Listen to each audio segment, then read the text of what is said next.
Welcome to the 13th Technical Working Group meeting. And I would like to thank you all for making time and joining us today. And without any further delay, I would like to briefly introduce the highlights from the previous workshop and then today's agenda. So as we all know that the workshop session has started last month in our 12th meeting, and we had a workshop on catalyzing the policy impetus for disaster-related statistics to understand the core elements of a policy on disaster-related statistics, also the basic steps for the implementation and perceived challenges in the development process. In summary, on the core elements, there should be a clear and authoritative mandate, whether in the form of the resolution, legislation, as basis to start the work. And in terms of developing the policy, initiation of the process is brought about the urgency of the frequency disasters, obligation from government authorities, of regional and global commitments to implement the disaster-related frameworks. So with regards to the hindering factors for developing a policy, challenges like including lack of technical knowledge on disaster-related statistics in the national statistical offices, the need for financial and manpower resources, and issues on data sharing and confidentiality. So today we will continue our workshop, and then today's workshop will be about on determining the scope of data in the disaster-related statistical framework, basic range of disaster-related statistics. More specifically, the workshop aims to review the basic range of disaster-related statistics, which is focused on disaster-related statistical framework. Also to review the country-level existing disaster-related basic range of disaster-related statistics, and to appreciate the scope of the data in the disaster-related statistical framework, basic range of disaster-related statistics. And we'll have 4 presentations by Professor Ono and by Ms. Maria, 3 presentations, sorry, and then a presentation from Indonesia that are sharing a country-level basic range of disaster-related statistics. So after the presentations, we will start a discussion for 45 minutes, and then of course the participants will be assigned to 4 small breakout rooms randomly, and of course we will provide our inputs to the policy topic questions assigned to the group. Then we all be back to the plenary session and to report back to other participants. And that's our today's agenda. With your permission, I would like to start the workshop. As I said, our first presenter is Professor Yuichi Ono from International and Regional Cooperation Office, International Research Institute of Disaster Science in Tohoku University, Japan. Before calling Professor Yuichi Ono to present, I would like to ask Puji to give a short introduction to Mr. Yuichi Ono on his role in the development of the disaster-related statistical framework. Puji, over to you. Thank you. Hi, Anna. Thank you. Sawadee krap. Good afternoon, everyone. Daniel, welcome back. Now, introducing Professor Yuichi Ono is like paying homage. You know, Yuichi Ono was the chief of disaster risk reduction at ESCAP before I stepped into his position. And when he was the chief of disaster risk reduction, he was passionately introducing the importance of statistics as an inseparable part of this improving disaster risk management, right? And he carried forward that passion back to his university, to his role with the Japanese government and society, and it culminated with the formation of the Global Center for Disaster Statistics. So he is a history. He is an institutional memory to this thing. So I would like to introduce him as the predecessor, as the pioneer of disaster statistics. Yuichi-san, over to you. Thank you, Fuji-san. We have a common last name, Fuji Ono's Ono, and Ono's Ono is common. So we are carried out, and my position was bulldozed by Fuji-san. Just joking. So my introductory presentation is I have been working in this area for more than 25 years by now. Even since I was a graduate student in the US, to understand there's no official disaster loss and damage statistics at the time. And still many countries do not have it. But anyway, the three organizations worked in 10 years to try to develop this system. And especially in the UNISDR, well now UNDRR, there was a working group on disaster-related statistics, and working with the ESCAP, not the ESCAP at the time, the UNDP, LALED, and many UN organizations having in the task force team. But it was a long way to go. Then now, as Fuji-Ono-san kindly introduced, I came back to Japan in a university. Then for the 2015 Third UN World Conference on Disaster Risk Reduction, we constituted this Global Center for Disaster Statistics, with especially with UNDP, but in collaboration with many institutions like JICA or ESCAP or other organizations. Then I start with my basic presentation. So policymakers, I always quote this, policymakers making decisions not based on science, not so different from chickens without head and running, nowhere to go. Then science without sound data or statistics are not so different from fortune tellers. That's telling myself, the scientist, my saying something without data, like fortune tellers. Fortune tellers don't tell us data. So we have to avoid this situation. Then we need to have a good statistics, for disaster-related statistics. The question is, here, write it. I cannot see my question here. Yes. Are we disaster managers and management agencies making decisions based on science, based on data and statistics? Well, the answer is no, not yet in many countries. Why? Only few countries have national disaster loss and damage data before the 21st century, including developed countries. Only few developed countries and several developing countries had this system by year 2001.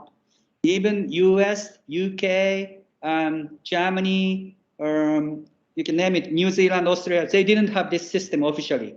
But the US had a university center system for nationwide disaster loss and damage statistics, but not the government managing it.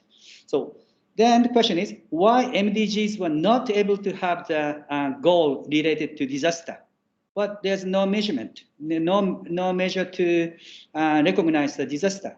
So that's why the MDGs, one of the reasons for MDGs not having any disaster-related goals was lacking the disaster-related statistics. Then why then SDGs, as you know, have, well, not one singular target, but disaster-related goals for the SDGs were because many governments started with this statistics system, and especially the Sendai made a clear target, and many countries, it's mandatory to develop this system. So SDGs luckily have these indicators and target. My question here, but 2015, since the meeting in 2015, the many government people moved out, moved around, and very few people remember the negotiation of this Sendai meeting in March, including UNDRR people. Very few people were there and don't remember what exactly the negotiation process was taking place. And how many of you attended the negotiation of the indicators and terminology for the 7 global targets of Sendai framework? Very few people remember this. So I wanted to bring back some memories I carried out right now. So as you know, everybody knows, and the Sendai framework has 7 global targets. And I saw in your documents that your documents are based on these Sendai indicators. So I found it very, very useful. Then in the Sendai negotiation, there were 2 things left over the frame as a homework. Last 2 items were carried over. Then the last one was to set the terminology and indicator. This could not be concluded during the Sendai meeting. So it was became a homework to be decided by 2016, end of 2016. Then there are 5 informal and intergovernmental meetings took place in 1 year and a half. So until the 2016, end of the 2016. In the 3rd meeting, during the June 2016, this deadline was approaching, but governments were not able to get a consensus. So then we almost gave up. But the last minute sort of sum up actions, the government of Japan, and I was one of the team members, we conducted this feasibility study. I'll explain it later. So this was my presentation during the meeting. Then we had this test of the feasibility study for some of the interested member countries. The question was, there are so many indicators proposed during the meeting, but we could not conclude which one is better and which one is taking out.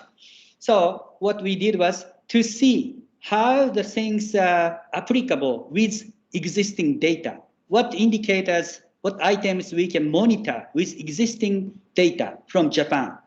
Then we used these statistics from Japan with different agencies. Well, one of the difficulty for our NDM and Sendai targets are our data source could be coming from 9 ministries, different ministries. So these are the ministries, the data we tested. Then target A, the reducing number of deaths. In case of Japan, as you see it, the A1 alternative, we didn't have data. The government agency didn't have data. So our suggestion was not, we couldn't do it. Then other data, number of deaths, number of missing, we can do it. Then so our proposal was the sum of the number of deaths and number of missing persons, we can do it, relevant and feasible. Then this is the case of Japan for the target B, which one we can do, which one we can't, we don't have data. I skipped these all details, but I will keep this PowerPoint to be seen by everybody. So target C, target D, and so on. We did conduct every single item of this target up to the target D. Then we invited other governments to do the same. Then I think 19 countries did test. Then against the proposed indicators, only 60% of the indicators are measurable with existing data. So the 40% of the proposed indicators dropped. So that's how we made a conclusion. Then out of everything, on December 1st of 2016, this UNICEF did make a report. So this report is very, very important report. And I think maybe you may be based on this report for developing some frame or the guidelines or whatever. So technical guidance for monitoring and reporting on progress in that outcome. So this one has indicators and some detailed, 100-some pages with a detailed terminology. So terminology was another thing, very difficult to agree. But I personally proposed with my former colleagues, the 2 of us working on this terminology. Then UNISDR proposed, based on our terminology, to have a decision. So this was a 2017 version of terminology, but the original one was 2009. This all worked out by the Secretariat, having comments from government and experts, made a terminology. So this terminology and the indicators are becoming it took long years to come up with this one. So yes. Then disaster-related data for sustainable development. This is the case of the update review of the 2017 global summary at the global platform in Mexico. So at that time, this is already old, April 2017, 87 countries had this monitoring capable of the monitoring of the Sendai indicators. So countries with Green is a operated disaster loss and damage database managed by the government. Then countries without is orange at the time. Then gray is no information. And by the targets, different targets, availability of data are listed here. So at that time, that's several years ago, this was such low level of collection of the data. Then 2020 was the last year was already a deadline for the Sendai's target E. The 90 countries reported the progress. Then 120 countries were expected to report by the end of 2020, but still many countries, nearly 100 countries are not able to report. Then up to now, there's more countries are joining and reporting, but still many countries are not able to. And this is the different database available for the disaster loss and damage database, and MDAT data or this reinsurance data or this inventor, this comparison. And this is again bit old data, and the different data database has different characteristics. Some are managed by government, some are not government, some are insurance companies network and so on. So I don't get into the details, but these are the existing data. Then different region. What about the regional difference? The Latin America is much better than any other region. That they have been implementing this inventor for many years, conducted by UNDP and RARED, the local organization. So they are much better than by around 2000. It's already have a very good database. Then Europe and the European Commission like this, and Asia and the Pacific. This again all data. The Indonesia has a long data and so on. But this is this inventor using countries at the time. For example, Japan. Japan has a disaster loss and damage statistics, but not based on this inventor. So it's not colored blue. And what are the lacking points of existing database? Not many countries collect and own disaster loss and damage data authorized by the government. I think it's very important for the government to have this disaster loss and damage data. Then I think by now 89 countries have the methodology, correcting methodology installed. But the problem is listed here. Some countries not updating the data. For example, this inventor data, Sendai data, uploaded by the UNISDR, current UNDRR, stopped by the 2015 by change of the UNDRR staff members and so on. So we cannot trace back to the recent disaster loss and damage data. So there are some gaps in the personal change and so on. This inventor is not just a list of the disaster. They could have this kind of maps, very simple maps, but Indonesia or the Sri Lanka, this is the old version, but this inventor can be a good basis. And Indonesia was already graduated from this inventor to produce their own database, DB, or this, I think Ridwan, our colleague Ridwan will make a presentation on inner risk and so on. So, but anyway, this inventor provided a good basis, and this is a tool to be applied by the government. That's the beauty of this inventor, managed by the government. So that's good one. Then I come to already conclusion for the last 3 slides. In the first one, I'd like to have you understanding that NDMOs, disaster management organizations, many of them are still starting the very elementary level of doing this disaster loss and damage statistics. So we shouldn't set the bar too high. That's my recommendation. Any standards or minimum requirements, framework, there are many words, but if we set the benchmark too high, they lost, many countries cannot even compete from the beginning. It's gradually developing the system. So please understand this point. I on behalf of these least developing countries especially. So we cannot teach elementary school students the high level of mathematics. That's my point 1.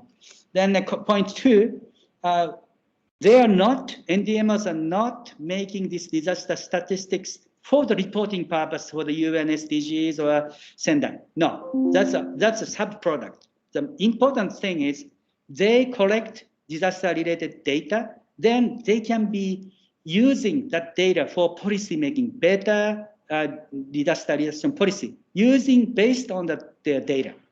So that's one point. Then, if I say more, the NDMOs, when they look for financial assistance from domestically or internationally, they should be able to use some basis. So that basis could be provided by disaster loss and damage data. So when asking financial minister with some analysis, because of this and this and this, we need money for this amount. So it should be some merit, benefit for the NDMOs. Otherwise, they wouldn't be understanding why they have to establish a disaster loss and damage data. Then, third point. So basic range of disaster statistics should be stemming from globally negotiated documents, and namely this document I mentioned before. ICUR based on this Sendai targets. So I really support your activities for this coming years and coming months.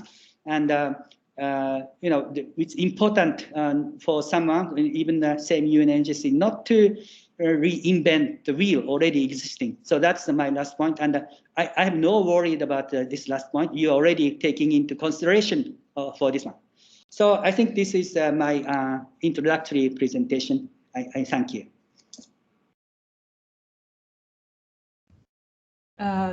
Thank you, Professor Ono, for your very informative and then useful presentations. And then, of course, congratulations you for celebrating the 25th anniversary of the establishment of the disaster loss and damage data and statistics, not only at the Asian region, but also at the global level.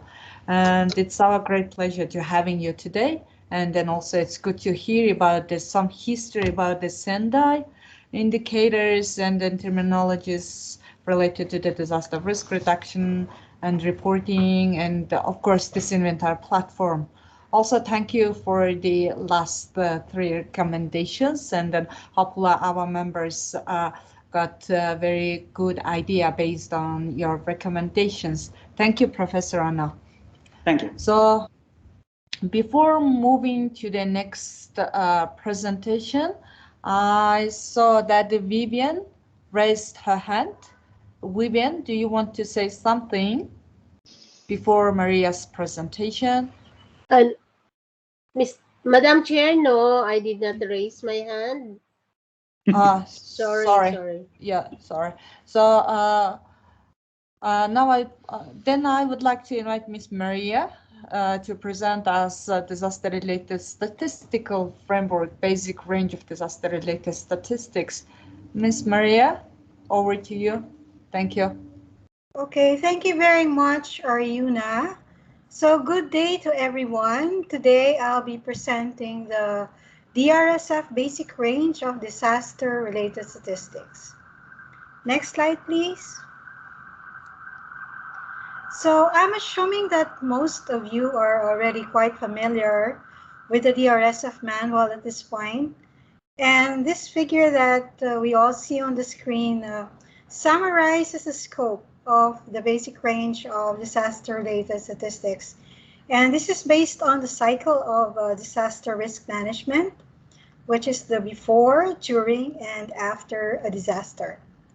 So before a disaster occurs, for example, statistics should be generated in terms of assessing hazards, exposure, vulnerability, and coping capacity. And during and after a disaster, the aspects that need to be monitored and measured are the disaster occurrence, direct impacts of the disaster to the environment, human impacts, material impacts, and economic loss and indirect economic loss. And for all the phases, statistics on disaster risk reduction activities need also to be generated. So I'll be discussing some details on these in the next slides. Next slide, please. So the objectives of coming up with a basic range of disaster-related statistics is to help national statistical systems to assess and identify data gaps. This will be providing opportunities for the development of their statistics for the country's own disaster risk management policy, And it also serves to identify opportunities to produce new statistics. It was developed based on pilot studies before and extensive discussions by the expert group. Most of the statistics here are compatible with GIS, and it means that variables are associated with a standardized system of georeference coding. Next slide, please. So the basic range of the disaster-related statistics are organized in the form of generic tables or 8 categories of tables as follows. The A tables refer to tables on disaster occurrences. The next one is on exposure to hazards. The C tables are for compiling data to affected populations. D tables are used for recording direct material impacts in physical terms. E tables are for recording impacts in monetary values to calculate direct economic losses, and these are aligned with the Sendai framework definition. The next one, the F tables, are the summary of material impacts to agriculture. The G is the summary table of direct environmental impacts. And last, we have the disaster risk reduction expenditure accounts. Next slide, please. So the next slides spell out the details for a better understanding of the basic range in terms of the concept, explaining why this statistics is important, the data and statistics that are needed, and the indicators that can be derived. So let's go, for example, for the exposure to hazards. And this slide pertains to the basic range before a disaster. Okay, so for example, we have, where am I?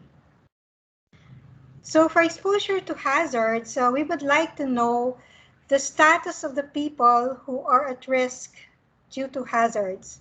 So the data needed here are hazard maps, for example, map of population, population density, among others.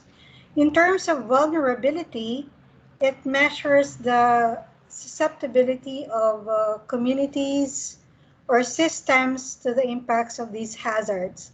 So the statistics needed here are in terms of social and demographic characteristics of populations, especially in high-risk areas. Next slide, please.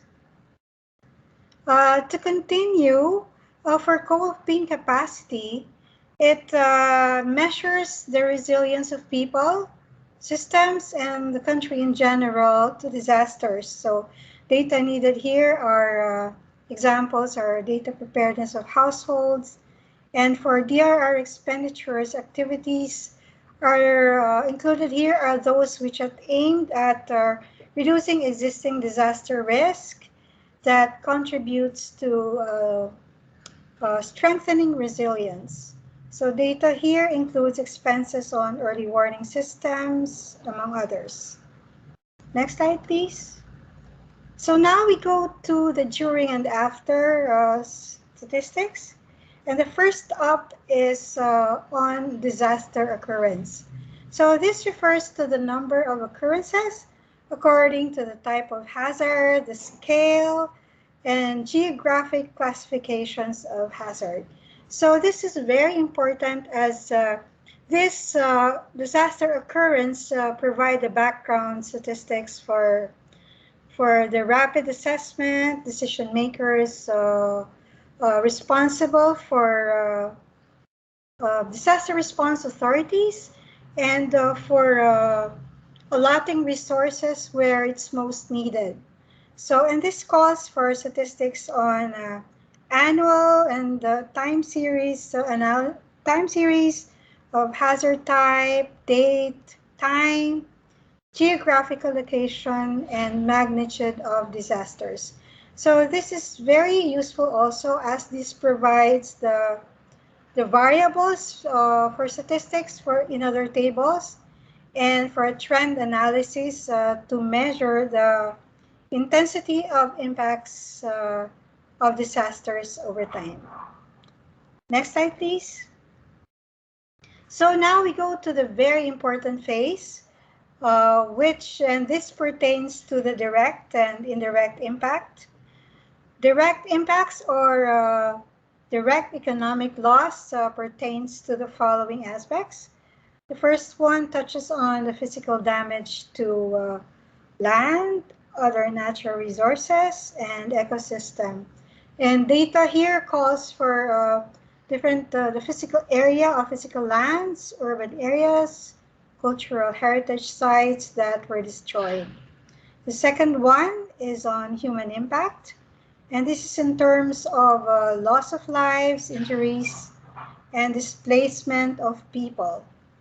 Data here involves the number of deaths, injured, displaced, number of persons evacuated or received aid. The last one is on material impact, and this refers to the damages to the physical assets such as buildings, critical infrastructures, and data needed here are dwellings, buildings, infrastructure like roads, dams, and bridges that were destroyed. And this is both in terms of physical and monetary terms.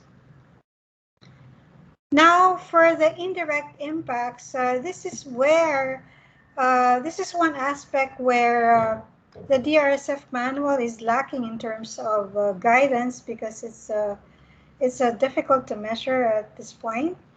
And this is on indirect impacts or indirect economic loss. This indirect impact accounts for the consequences of a disaster to the economy as a whole, or to other social conditions that is felt long after the disaster has happened. And this could be in terms of like an increase, sudden increase in prices of commodities, or disruption of basic services such as transportation, for example. So data needed here include population and housing, economic activities from business surveys. And for the DRR expenditure, this is necessary at preventing new or reducing existing disaster risks. And this is in terms of rehabilitation, costs, and construction by the government, government expenditure for disaster risk reduction, public transfers to private sector, among others. So next slide, please. So I have here slides 10 to 22, but I won't be presenting these slides anymore. And these are on the summary of statistical table based on the cycle of disaster risk management. And what tables are included in the different phases of the disaster cycle. And this is for the reference of the members of the TWG and for your guidance that you can look into as you may need them later on.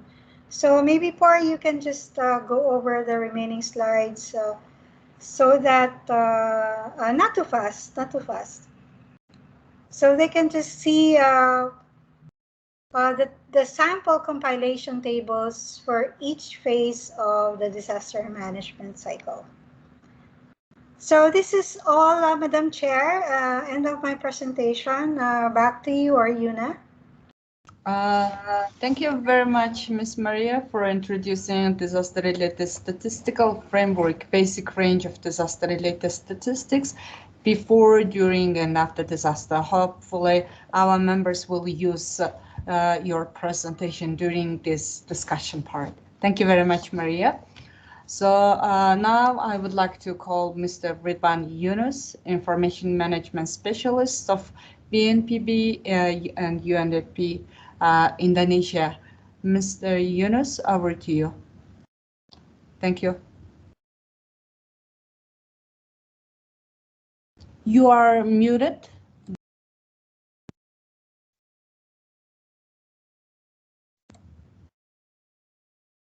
Sorry, we can't hear you, Mr. Yunus.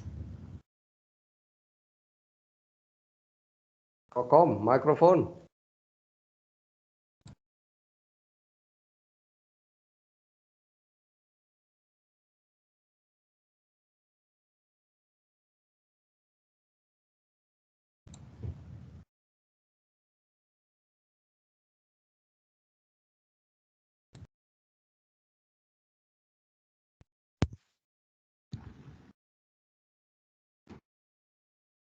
Hello? Yes, now we can hear you. Yeah. Okay, sorry, this technical problem. Okay, good afternoon, everyone. Thank you for opportunity to share our lesson learned related to disaster loss database and also how we implementing all the data become part of a risk assessment in Indonesia. I will share my screen.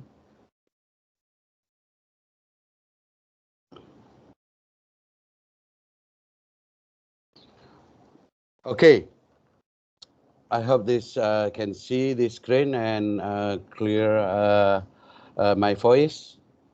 Yes, so we can see your screen and can hear you. Yeah.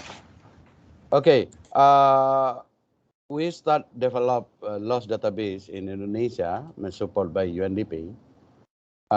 Starting with introduce the desk inventor methodology in that time 2006 after tsunami in Sumatra. It's not easy to implement the new tool, the new system with the government.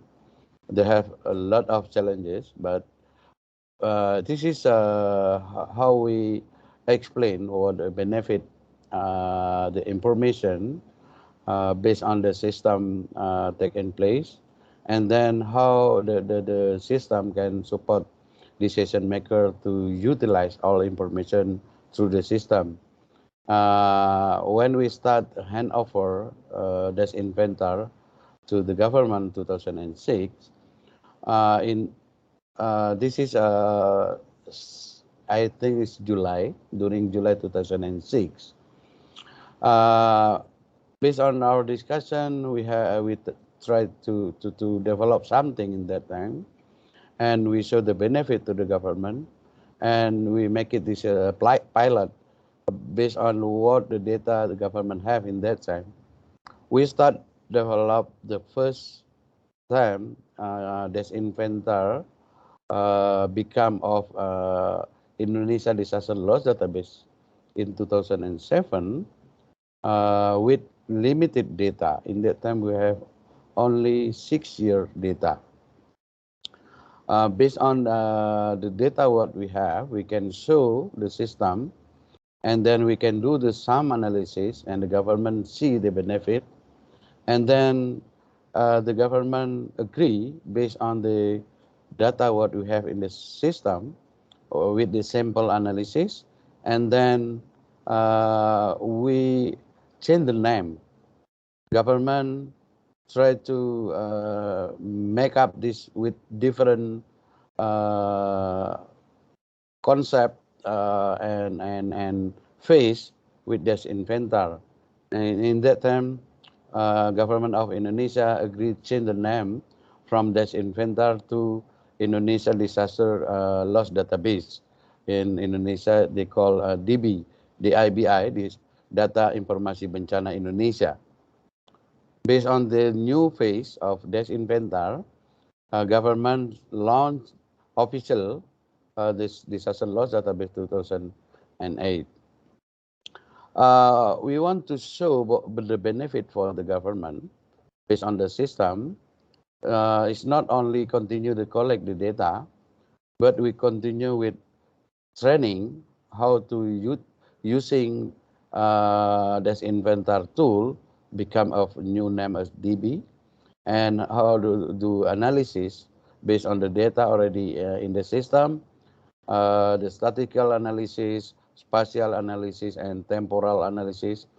And then based on the information, we also introduce the system to another stakeholder. During the training, we showed something how we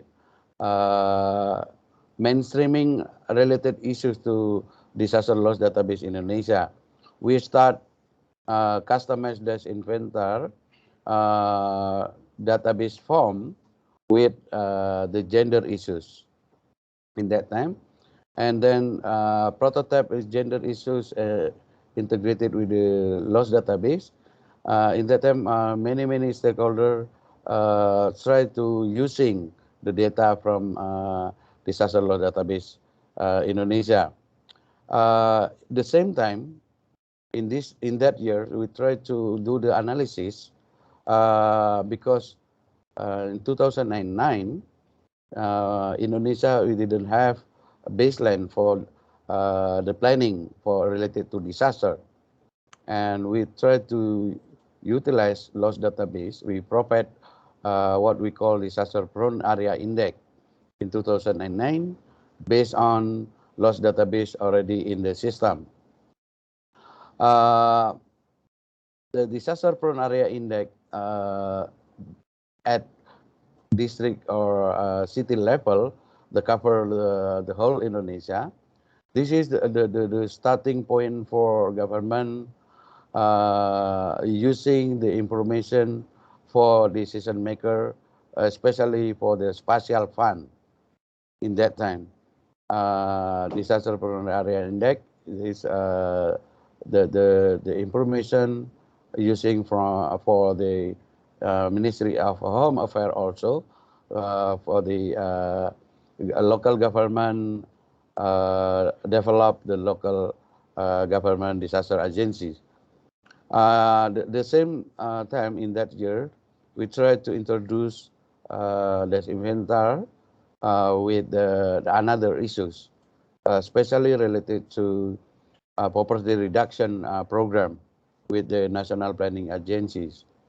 And at the same time in that year, we tried to develop the prototype, how we integrated some baseline data from the land ministries related to property reduction program to put together in the dash inventory system, and we come up with the prototype for the analysis between disaster loss database and property reduction database. And then we continue the training and socialization. That means we introduce to stakeholder, to local government, and also the district government. And then for the sustainability of the system, we try to develop the prototype loss database at provincial level. It's not only cover national level, where we provide the loss database at provincial level with the data the lowest level compared with the national loss database. Based on that information, we try to continue to collect the data, and 2010 we increase number of loss database in the system, and then we continue with the analysis, update the disaster prone area index. We start in 2009 with the new methodology. In that time, we try to how we using historical disaster risk index from the global level concept to national level concept. We compare with baseline data, and then we provide Indonesian historical disaster risk index based on loss database. After the 2010, we continue with training and also develop some province loss database, and then we update the disaster prone area index with the new methodology. In that time, we try to compare with the number of population in that area, compare with loss based on the loss database. And then we continue a lot of analysis using loss database, and also the write the report and the document, and also the support land ministry how utilize loss database for own purpose.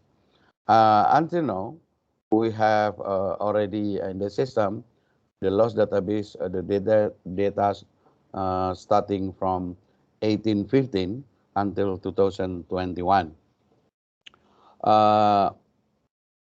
The loss database in Indonesia managed by National Disaster Management Agency. They call the IBI, or National Disaster Loss Database, managed by Government of Indonesia. The data right now in the database from 1815 until 2021. Right now, the customized and also the improved Indonesia loss database with different the same concept, but the different design for the dashboard. We try to show what the government need for the dashboard. You can see this is the new phase loss database in Indonesia. This is you can open online under the ibibmpb.go.id. We try to show on the map and also the statistic needs in the front page. This is a sample of the product based on the loss database in Indonesia, especially related to statistic information. We can see the analysis by the region, by the period, also by the type of hazard, and also by the impact.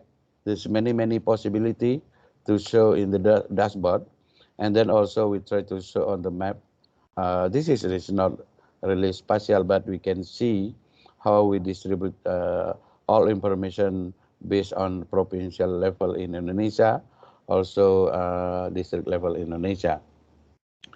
The some application is not only at national level, also in the global level using loss database. Some sample you can see in the global assessment report. They already put loss database part of the analysis and also the report. And some country continue with the analysis. Indonesia, we done with extensive and intensive risk analysis for several period loss database. And also we integrated with National Planning Agency, how we linking between loss database with property data for the analysis. The system also using by the National Planning Agency for the property monitoring, and also integrated the new data to support the monitoring. Indonesia, especially Finance Ministry using our analysis for the allocation of fund based on the level of risk. This is done by Disaster Management Agency. And the very important loss database, one of the data provide disaster event. We try to utilize all information for the part of the hazard assessment, because this is the evidence base, the data when we develop the hazard assessment. We utilize this historical loss database, part of risk assessment in Indonesia, and then based on the risk assessment, the local government develop disaster management plan for the next 5 years. The risk assessment very complicated processing, and also very difficult to understanding at community level, and how we utilize the risk assessment result based on scientific analysis. We provide what we call Inaris Personal. Inaris Personal, this is part of Inaris portal, how the application utilize risk assessment data based on the spatial analysis for the community, how they can see the potential risk in a special place. This is under Inaris. And we try to integrate it also loss database with Indonesia Risk Assessment Portal for the monitoring indicator Sendai and also the SDGs. This is a lot of output and utilize loss database for Indonesia and then several country based on my support how develop loss database and also the analysis specific needs. And this is the sample how we integrated loss database with risk assessment. All Indonesian risk assessment using spatial base. It's not administrative base. With the unit analysis, raster analysis. In Indonesia, we have done the whole part of Indonesia with 100 meters from 100 meters analysis, the multi-hazard analysis. They have 10 right now. They have new one, 11 type of disaster. If you see, this is the data we develop in Indonesia Risk Assessment Portal and automatic analysis in the online version. And then for data sharing, we develop GIS services for the another system needs and also for the another analysis. What the output based on the risk assessment in Indonesia, if you see we using approach risk using correlation between the hazard, vulnerability, and capacity. But the analysis itself, we try to divide it, the analysis related to the hazard itself based on the raster, and also we produce the output at provincial level and also district level until the village level.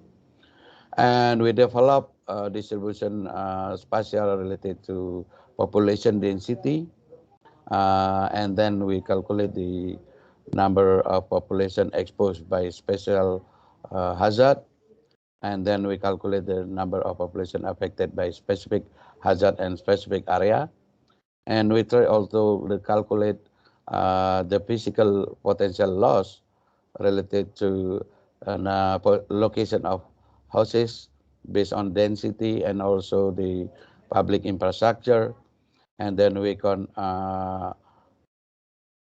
using local currency for the calculate potential loss related to physical loss, and then we try also the analysis potential economic loss. This is all the loss we calculate with direct loss based on the hazard, and then we calculate also the potential environmental damage.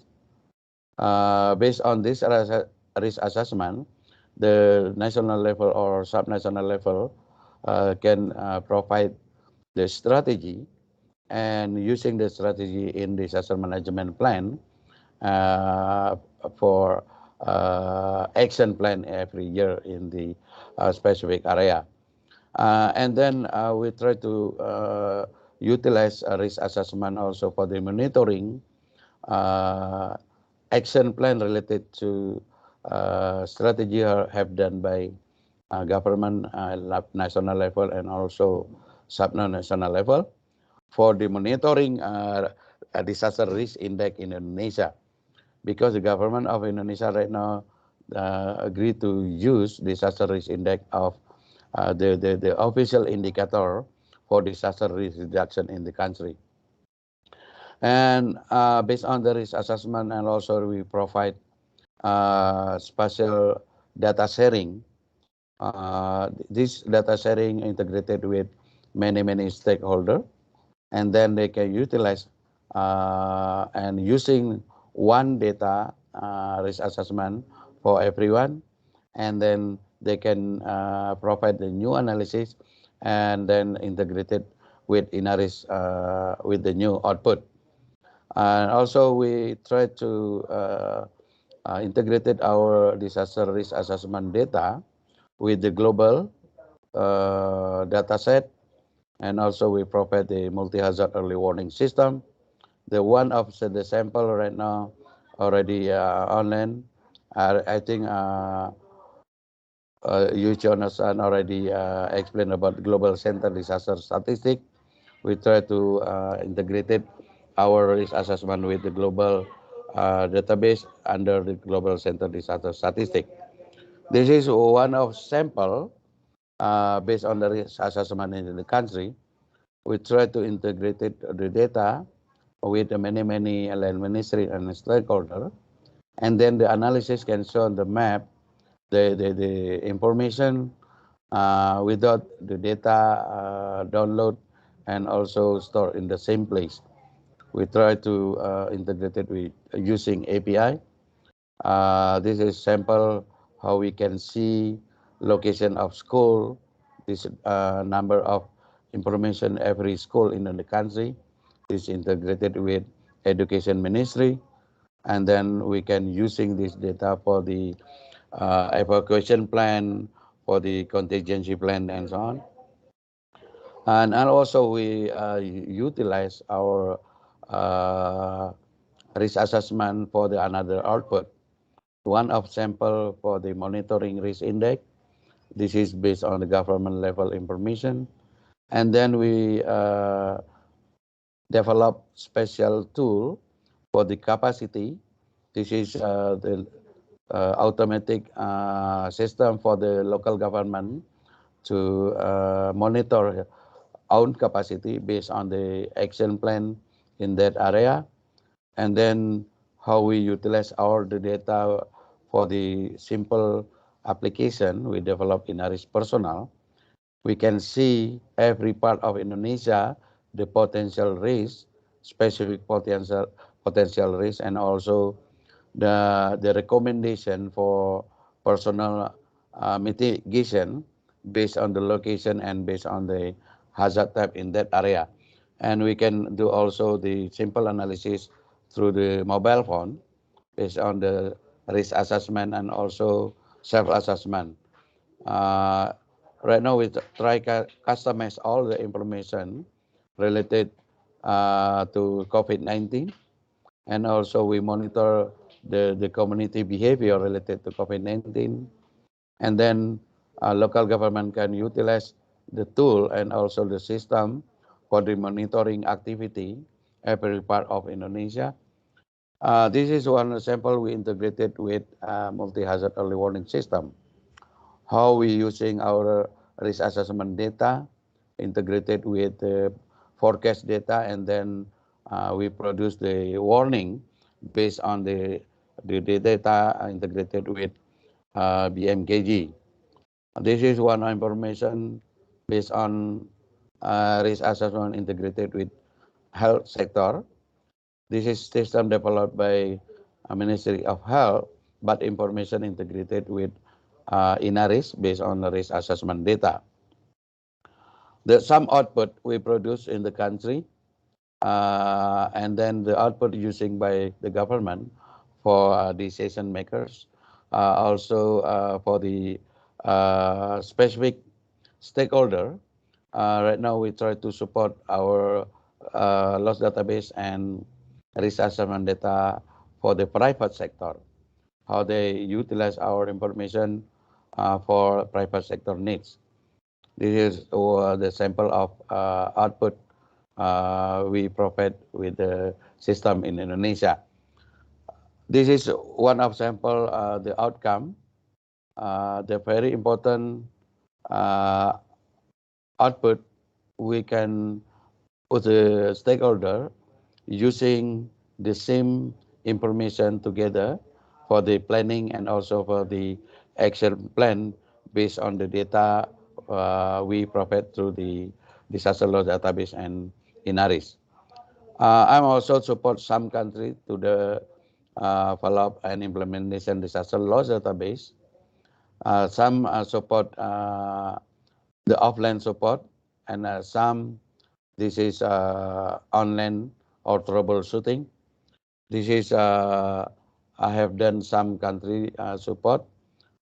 This is the another country one is not Korea. We did support utilize load database system with North Korea also. Some information you can see the online and some still offline. But the information we need to improve how we integrated all the information become of one system for the simple analysis. I think that information can share for limited time. If they have question, please we can discuss further. Thank you.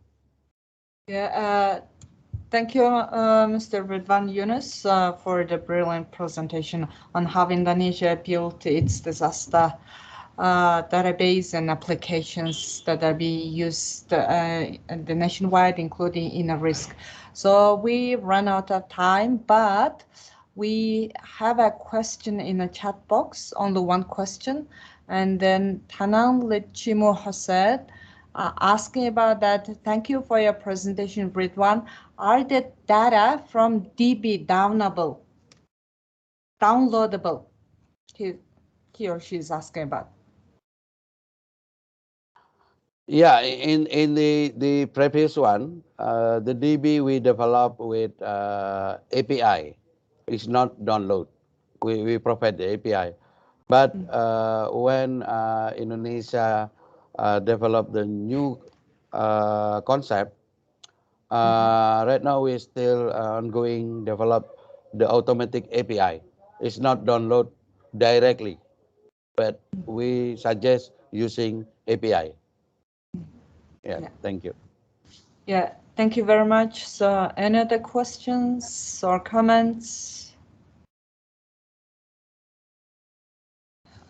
So if there is none, I would like to move to the next session. So before starting the next session, I would like to ask Puji to give a very short introduction or briefing about the group discussion. Puji, over to you. Okay. I cannot unmute. Okay, can you hear me? Yeah. Yes, we can hear you, Puji. Yeah, go ahead. You are muted now. All right. On? Yeah. Okay, yeah. it's good. All right. So thank you for the presenters, Professor Yuchiono and Ridwan. Ladies and gentlemen, colleagues, as you noticed from the last month, we have been shifting in our discussion from country sharing into more substantive. And in this, as you see in the last workshop, we have subgroup to discuss particular issues. Now, this month, we are talking about descending from framework to a little bit more technical. The framework is essentially just a big framework, right? Now we have to ask a little bit more technical questions. And in this workshop, because the time is short, we don't have to be exhaustive, we don't have to be correct. What's the key question is like this. If we divide the domain of disaster statistics into 4, according to DRSF, risk statistics, right? Data about risks, and then occurrences, impact, and financial, monetary. There are 4 subdomains.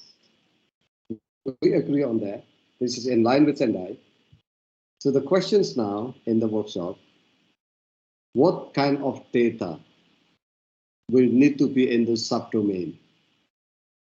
and in your country, who are likely to be the owner of that data?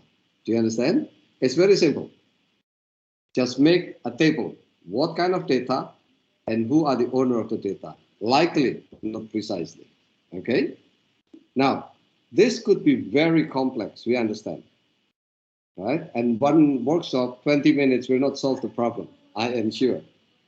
But the fact that we move from thinking of framework into technicalities is one important step that we need to do. All right? So the next consultant and whoever could help you to develop further into a model. But right now, we think together to operationalize the framework. Okay? So you will go to different groups. There will be 4 groups. One is on risk statistics, 2 on the occurrences, number 3 on impacts, and number 4 on monetary or expenditure of disaster risk reduction. Okay? In each of the group, there will be facilitators, myself, Maria, Sushil, and who is the other one? There are facilitators.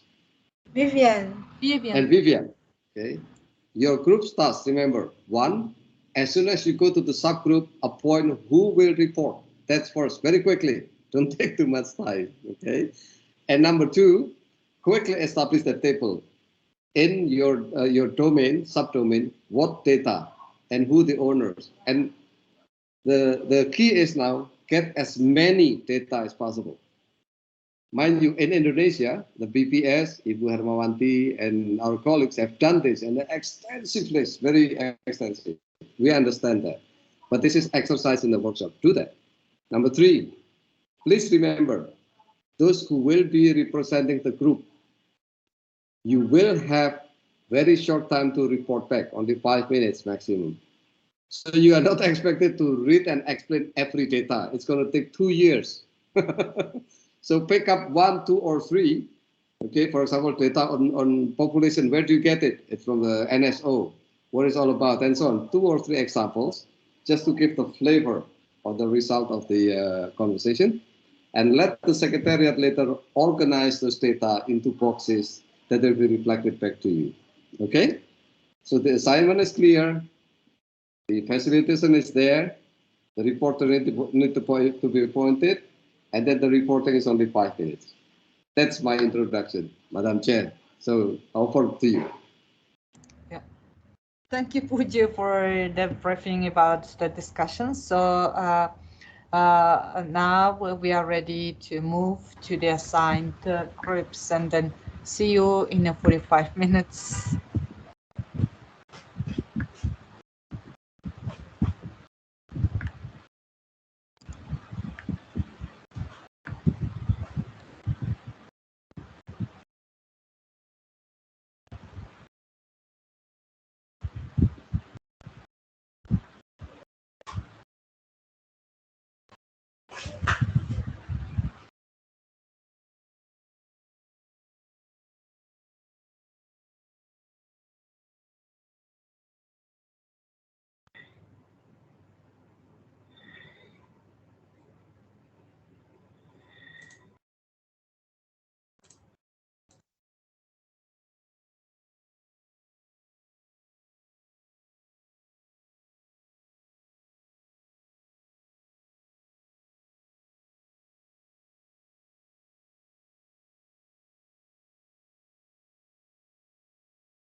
Hello.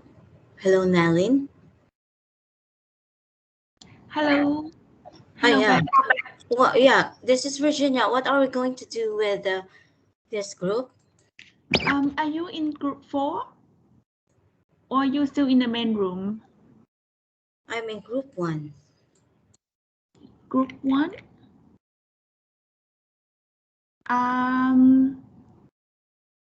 I think Mia part is in group 1.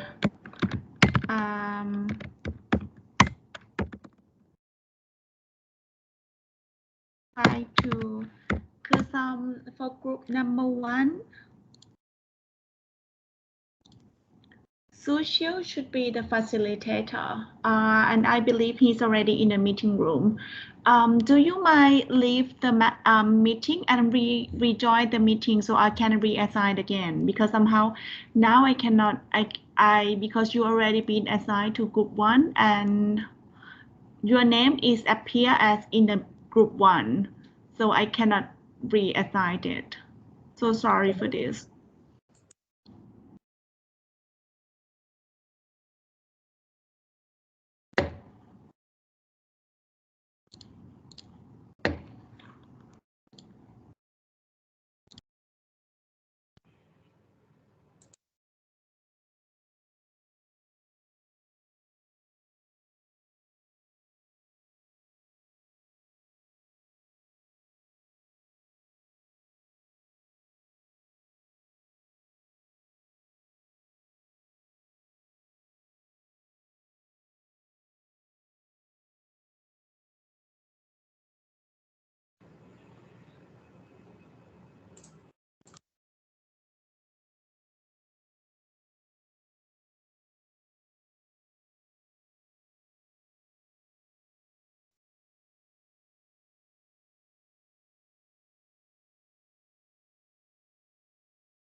Hi, may I know is that anyone still hearing my voice, meaning that you're still in the plenary room? Let me know if you are not yet in the breakout session so I can manage it. Thank you.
This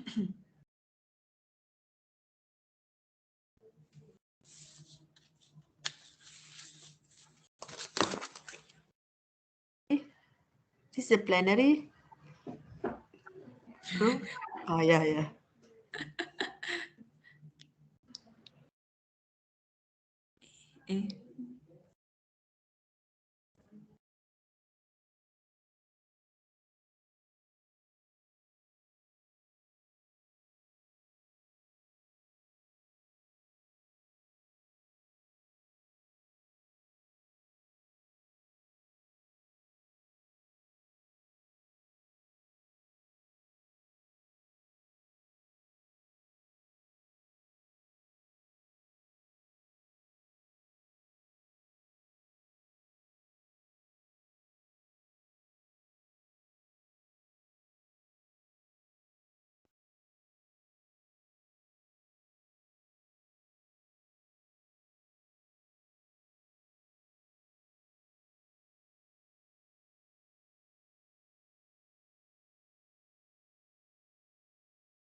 Maya, can you send me your email again? Hi, Porn. Hi.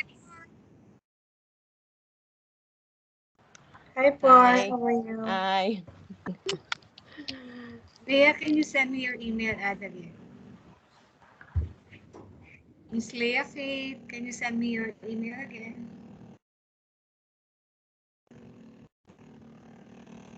Wait, I didn't get your email. This is Aileen. Miss Leah, can I get your email? Okay, thank you. So everyone knows your email address now.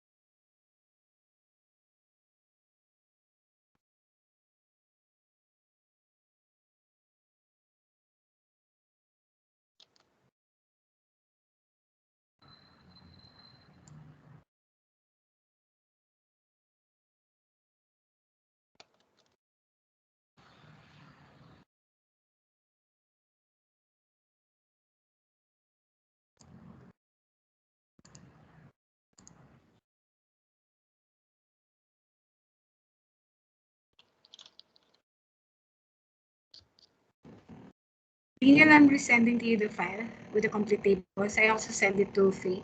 Thank you. This is Aileen talking. I'm sorry, Arjuna. I'm so noisy. Thank you. It's Yeah, okay, Maria. I think Arjuna, everybody's Yes. here in the main room according to Ing. So we can move on to the next session. Yes, sure. Fuji is there.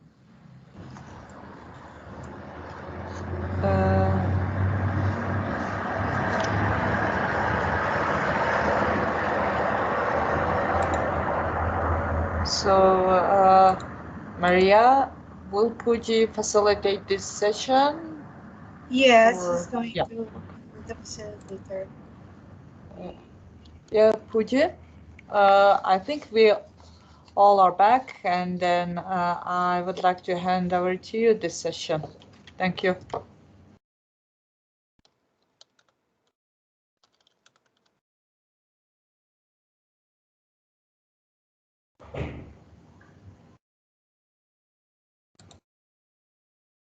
Okay, can you hear me?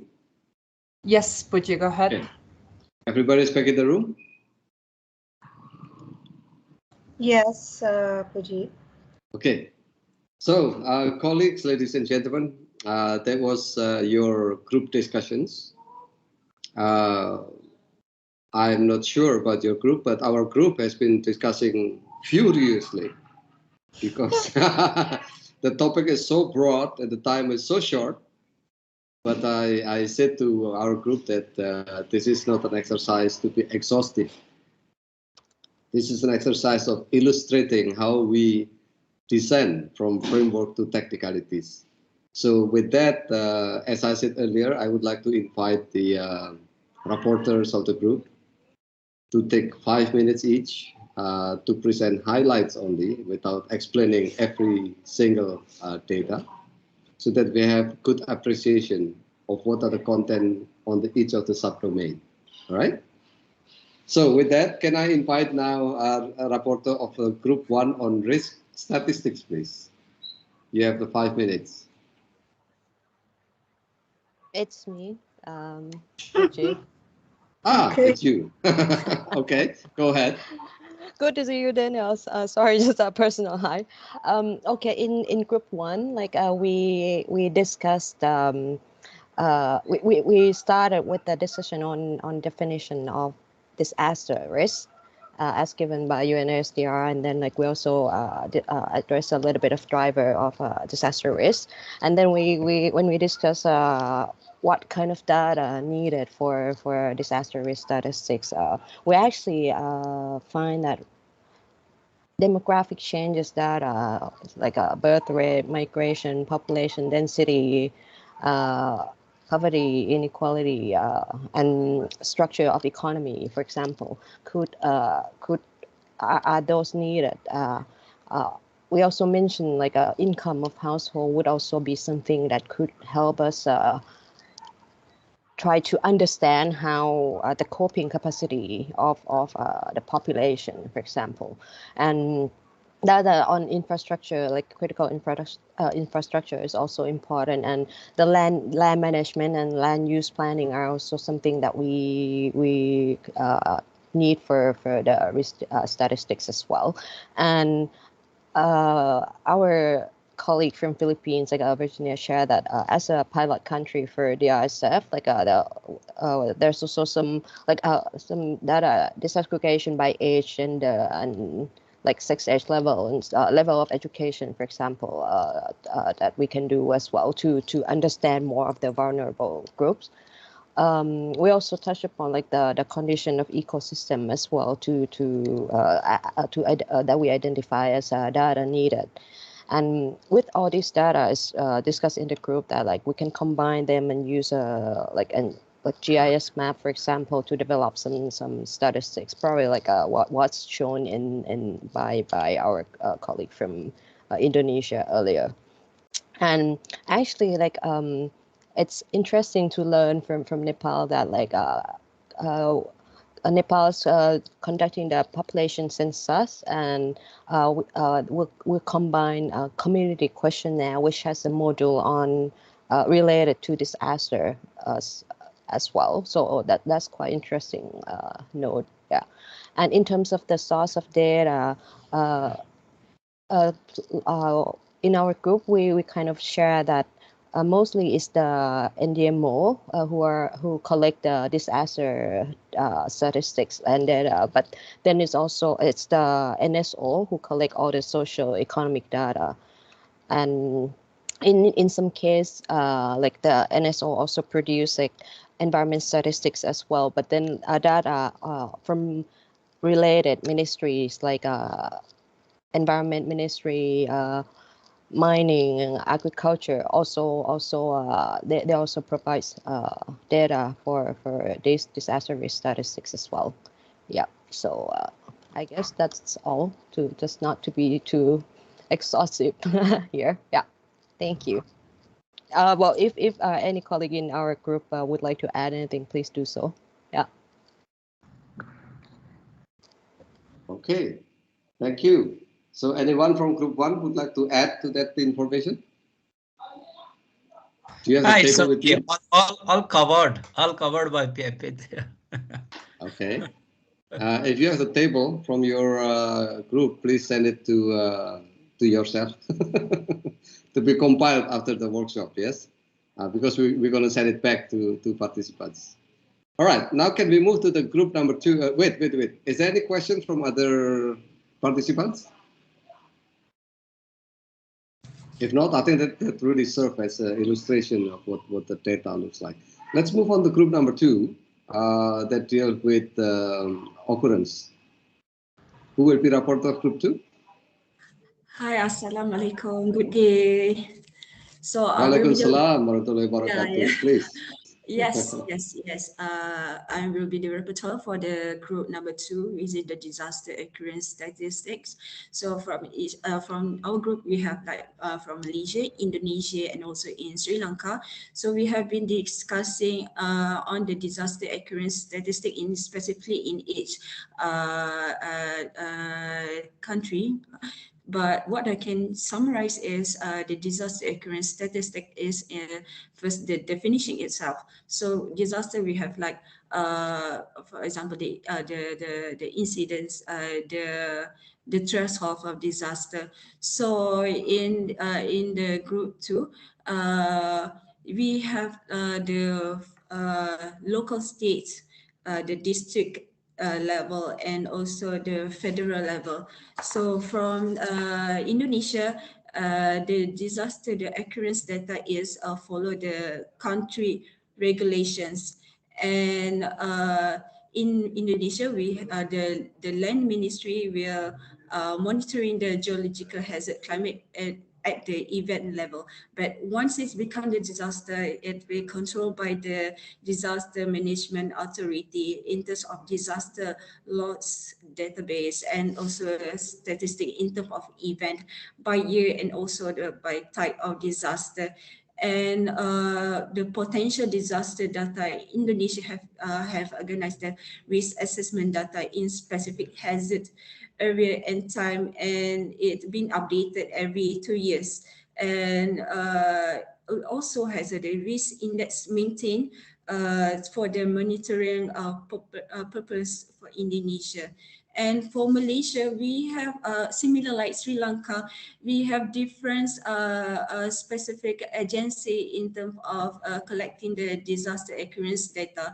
And for example, in Malaysia, for the storm is by the meteorological department, and for the flood is the irrigation and irrigation departments.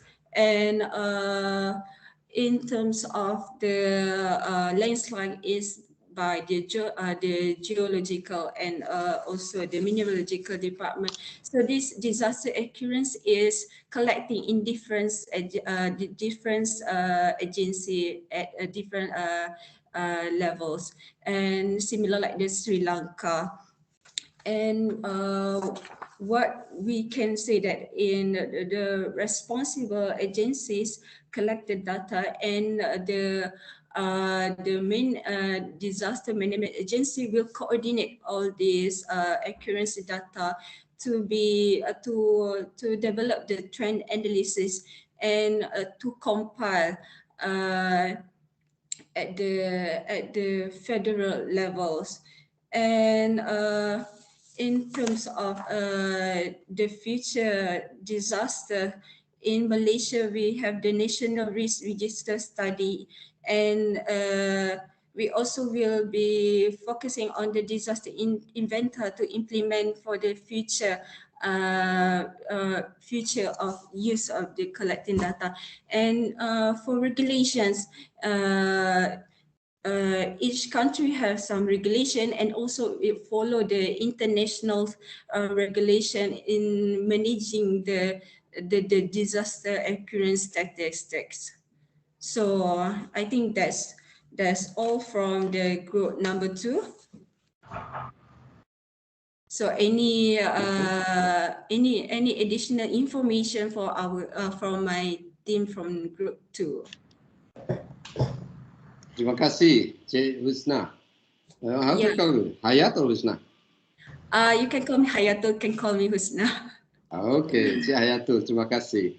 Okay, anybody from group 2 would like to add to that? Yes, I would just like to add that we also have Sri Lanka, but I think the pattern and the way that Malaysia is with regards to the data on occurrences is somewhat similar to Malaysia. So it's the admin data are compiled by the NSO, and the disaster data are managed and compiled by the disaster management center. Okay. Yeah. I have a question for group 2. I have a question for group 2 very quickly. Part of the issue with the data and statistics is the standard, right? So what one local government call as a disaster event may not match with the definition at the nation level, for example, because the local level tend to see everything as big, right? Yes. At the national level, when you see it from the grander perspective, 3 houses get burned, for example, not necessarily a disaster, right? Yes. But from local government, it looks like a really big disaster. No question. Has the group discussed about the definition of disaster itself? And what are the thresholds? What are the difference in the ordinary occurrence with disaster occurrence, for example? Was there mentioning? Actually, we have discussing about the threshold of the disaster. Like I said earlier, that the Indonesia, what is at some point it become incident, at some point it will become the disaster. So this definition is actually need to be standardized, because in international level is different, and in country level is different, and in fact in one country at the local also difference definition Yes, at the federal, Okay. different definition is different. So this I think this same understanding we need to be put together so that we have Right. the same language. Yes. Yeah. And also the third question will be with regard to classification. All right. The type of disasters. I mean, just a strong wind in Malaysia, in Sri Lanka, and Indonesia, you call it different. They are different types, but it's a strong wind, for example, right? And then finally, the fourth one is the unique identification. How do we define the scope of disaster? If it happened in one district or 3 districts, how would you call it, right? In terms of time, when it begins, when it ends. So essentially, how to call an incident, an occurrence, as one unit that should be counted. Because it could be very, very, how do you say, very blurred. Especially when the disaster is slow moving, like drought. It's very difficult to count, yeah? So we need to have that definition. Anyway, that's group number 2. Let's move on. Any question to group number 2 from other colleagues? No? Okay, let's move on to group number 3 on the impact. Can we have group number 3? Eileen?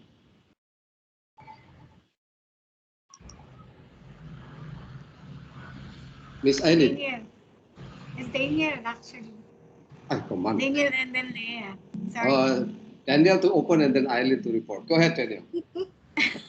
No, it's Leah. Oh, Leah. Leah. Daniel and Leah. Oh, Yeah, Daniel and Leah. thank you. Go ahead.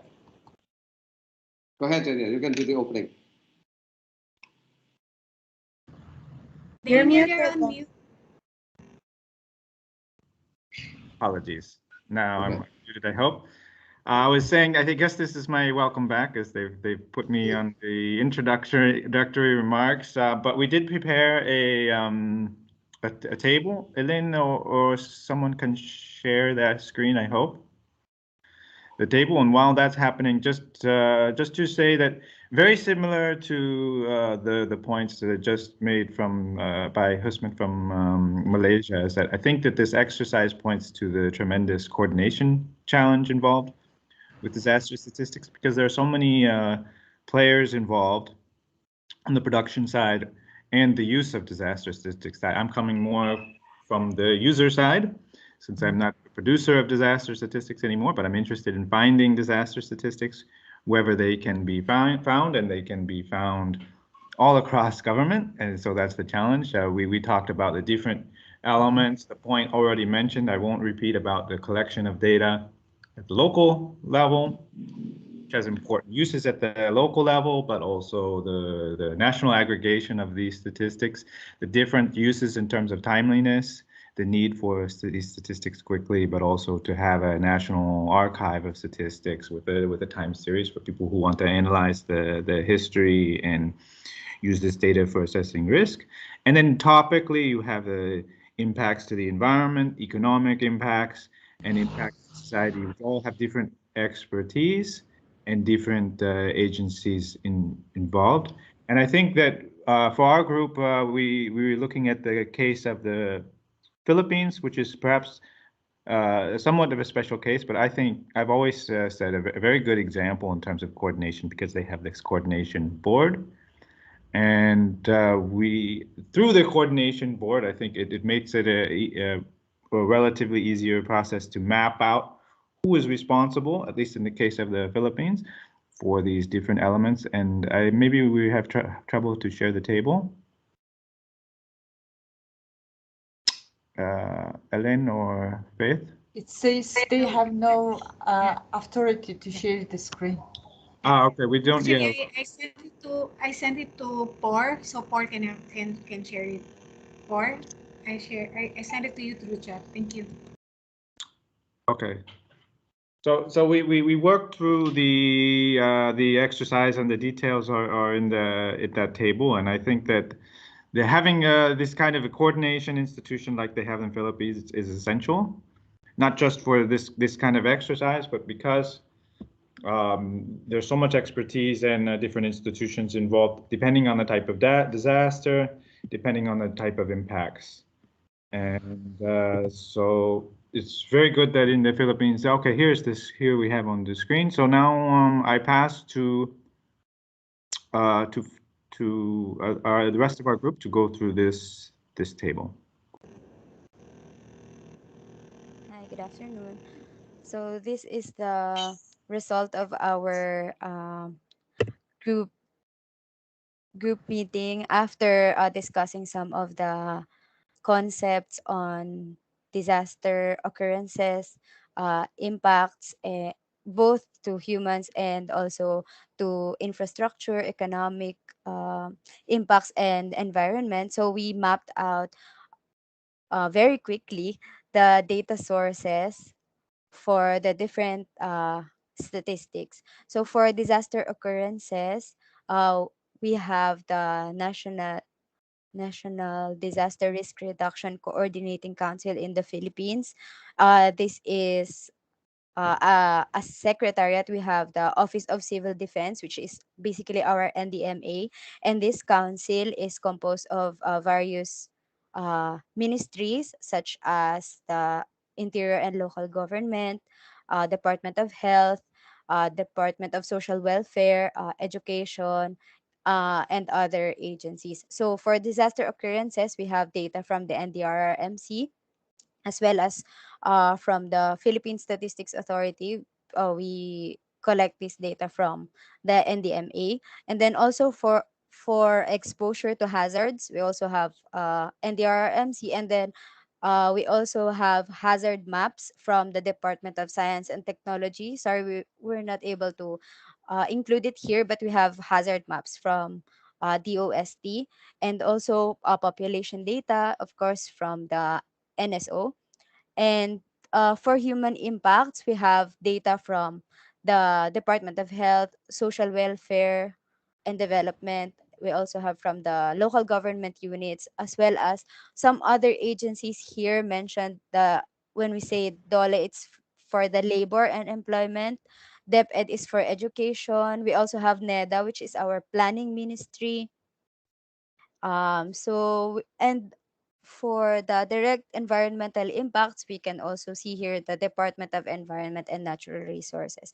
So basically, as mentioned by Daniel, in the Philippines, we have this coordination mechanism of the NDRRMC with various members from the different ministries which are related to disaster.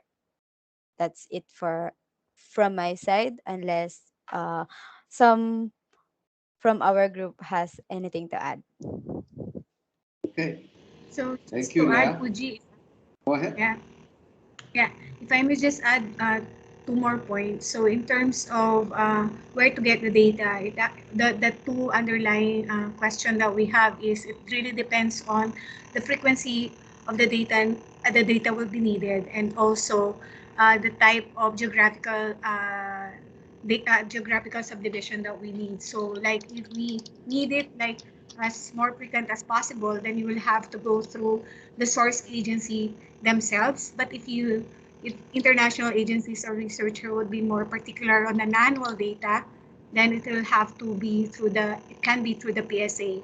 So, and then in terms also of the geographic dimension, if you need subnational data, then therein lies the question of where to get the data, and basically you have to go again through the source agency, which in this case would be the Department of Health, for example, or the Department of Social Welfare and Development. That's it. Thank you. All right. Now, is there any comments from other groups to group number 3? As we appreciate, this is rather complex, involving everybody under the sun, all the ministries and departments. But this is what the business looks like in the actual. This is only example. Anyone? I will count to 3. 1, 2, 3. No questions. Okay, can we move to the last group, please? The group on financial, on the expenditure. Vivian, are you the one? Yes, so Vivian was. Dr. Fuji. Sorry. Yes. Mr. Yes, Philbright will do the presentation. Yes. All right, Phil. Thanks. Thanks, you Vivian. Are Hello, everyone. You are the money man. Go ahead. We had an amazing group. There were 2 of us, a facilitator and me. So it was, I guess that made it nice and easy once we figured out what we had to do. But yeah, so we were looking at DR expenditure, and obviously started firstly discussing things like prevention, mitigation, management, recovery. So, you know, the data that's coming from so population data by age, sex, gender, focus on elderly, children coming from your population censuses and so forth. Your housing data, construction material, informal settlements and things that come from various censuses and surveys. We discussed government expenditure in disaster. So what I mentioned previously, prevention, mitigation, management, that comes from a Commission on Audits, Department of Budget Management, local government units, and so things like your income and expenditure statements by department. ODA, Overseas Development Assistance, where there's an enormous amount of grants and assistance, sometimes in kind, that are being provided. We can obviously sort of measure this through what's coming through international organisations, organisations like FAO, for example, donating food, but also bilateral assistance directly to the countries. Things like spatial data, satellite imagery, and so forth that are used to measure impacted areas, coming from departments of lands, environment, natural resources. Expenditure to affected areas, so distribution of supplies and food and so forth, that we're getting from our departments of health, departments of social welfare. And then lastly, the thing that we touched on was research expenditure. And so expenditure to government institutions, private corporations, and so forth. And some of this is being measured through things like the census of establishments. And so that's a relatively brief summary of the things that we touched on, other than having a social chat with my facilitator. Okay, now it's back to the facilitator. Vivian, is there anything you'd like to add to that encapsulated commentary? Yes, Dr. Fuji. The intention of the table on disaster risk reduction expenditure is to come up with a satellite accounts that is linked to the system of national accounts. So I'm very happy on the presentation of Mr. Philbright. He enumerated all the data that are required, but on top of that, as a satellite accounts to the national accounts, we need more data on top of that, like who spends for the disaster and who receives this disaster expenditure. It is provided by the government for the households. So these are the things that is very unique in this table. It says not mere listing of the table, collecting this data, but understanding also the concepts of the system of national accounts. We cannot do the expenditure which will more than the expenditure reported by the national accounts. Thank you very much. All right. So I guess just to add into commentary, just to add the spice into your report, I guess one of the challenges really at the end of the day, just like any other settled account, is to clearly identify which expenditure is actually disaster risk management related expenditure, right? Because this expenditure in a broader sense, very, very similar, if not exactly the same, like development expenditure. So when one district decided to heighten their road, like in Bangladesh, or to construct a bridge, is that a development undertaking or is it disaster risk reduction, right? Education, adding one module in the curriculum on disaster awareness, is that part of education in general or is it disaster risk reduction? Or is it both, right? But in time, Madam Vivian, that will be the task of the future for us to refine this concept, the technical guidance to do it, and to actually put instruments to make it work. The task of this workshop is to illustrate how the framework transition into technical considerations. On that, Madam Chair, I think the group has done due diligence to the assignment that is given to them, and they have delivered, what is required. And I'm pleased to hand it back to you while thanking all the participants, the facilitators, and rapporteurs. I hope that God will then repay your services with protection and kindness. This is very big speech, huh? Madam Chair, over to you. Thank you. Thank you, Puji. Thank you for your great facilitations, and then thank you participants and members for actively participating and then having really rich discussion on this basic statistical range on disaster-related statistics. So I think we did well in terms of the timing. So now we are close to the end of today's meeting. So before closing the meeting, I would like to ask Maria or someone from the Secretariat to provide any brief information of the next workshop and any housekeeping announcements or any other businesses. Thank you. Maria, over to you. Yeah, thank you very much, Madam Chair. For the announcement, we will be having a third workshop in the next meeting, which will be held on Wednesday, November 24. And this is on coordinating the DRSF business process. So the objective of the third workshop is finding ways and how to establish coordination structures and mechanisms to establish the DRSF and the different roles and division of work among stakeholders involved. So that's it, Madam Chair.